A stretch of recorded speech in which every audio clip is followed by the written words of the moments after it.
मैंने आपको बताया कि जो डेवलपमेंट होती है वो 2 तरीकों की होती है। पॉजिटिव जो डेवलपमेंट है उसमें एक एम्ब्रियोनिक डेवलपमेंट, जिसमें जो होता है वो फीटस डेवलप होता है और जब तक वो दुनिया में नहीं आता उसकी कंप्लीट डेवलपमेंट को हम लोग एम्ब्रियोनिक डेवलपमेंट कहते हैं। उसके बाद एक और कैटेगरी की डेवलपमेंट होती है जिसको हम लोग पोस्ट नेटल डेवलपमेंट कहते हैं। ये वो डेवलपमेंट होती है जिसमें जो होता है वो यंग वन बर्थ के बाद अपने आप को डेवलप करता है into complete mature and adult human being. इस डेवलपमेंट के अंदर जो सबसे पहले स्टेज आती है उसको हम लोग नियोनेटल कहते हैं। नियोनेटल ये वो स्टेज होते हैं जिसमें बेबी जो होता है वो पैदाइश से लेकर 1 मंथ तक जो होता है वो डेवलप कर लेता है। और ये वो स्टेज होते हैं जिसके अंदर बेबी का जो साइज होता है वो काफी तेजी से ग्रो कर रहा होता है और बेबी जो होता है वो उसकी इम्यूनिटी जो होती है वो डेवलप हो रही होती है। उसके बाद इन्फेंसी आती है। इन्फेंसी वो टाइम पीरियड होता है जिसमें बेबी जो होता है वो 1 मंथ से लेकर 2 ईयर्स तक जो होता है वो डेवलप करता है।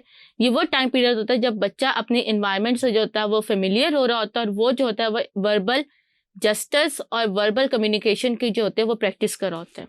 Then we have the childhood. Childhood जो होता है वो 2 ईयर से लेकर अडल्सेंस यानी कि जब तक बेबी जो होता है प्यूबर्टी को हिट नहीं कर जाता। ये वो टाइम पीरियड होता है जिसमें जो होता है वो बच्चा एनवायरनमेंट से अच्छी तरह फेमिलियर हो चुका होता है, बच्चा स्कूल गोइंग होता है और वो जो होता है वो लर्निंग और एनवायरनमेंट को अंडरस्टैंड करने की कैपेबिलिटी जो होता है वो डेवलप कर चुका होता है। फिर इसके बाद एडल्सेंस आती है। एडल्सेंस या प्यूबर्टी ये वो टाइम पीरियड होता है जिसमें बच्चा टीन एजेस में जो होता है वो एंटर हो जाता है। ये वो टाइम होता है जिसमें बच्चे की जो होते हैं सेकेंडरी सेक्सुअल कैरेक्टर्स जो होते हैं वो डेवलप होना स्टार्ट हो जाते हैं। अगर फीमेल होंगे तो female secondary sexual characters develop होंगे, अगर मेल होगा तो मेल के सेकेंडरी सेक्सुअल जो कैरेक्टर्स होते हैं वो डेवलप होना स्टार्ट हो जाते हैं। फिर इसके बाद हमारे पास आती है अडल्टहुड। अडल्टहुड वो टाइम पीरियड होता है जो कि 18 से लेकर 25 या ओल्ड एज तक जो होता है वो टाइम पीरियड जो होता है वो कंटिन्यूस रहता है। ये वो टाइम पीरियड होता है जिसमें जो ह्यूमन होता है वो कम्प्लीटली फुली डेवलप हो जाता है और इसके बाद ह्यूमन की जो ग्रोथ होती है वो आपकी जो है वो स्टॉप हो जाती है और ओल्ड एज के अंदर जो होता है वो नेगेटिव ग्रोथ जो होता है उसका टाइम पीरियड स्टार्ट हो जाता है।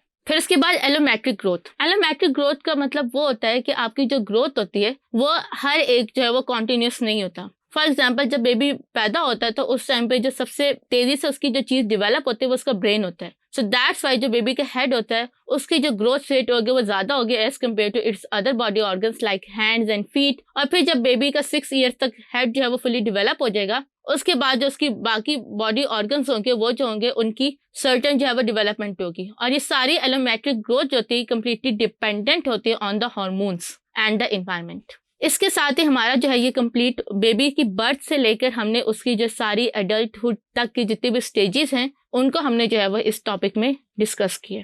Thank you.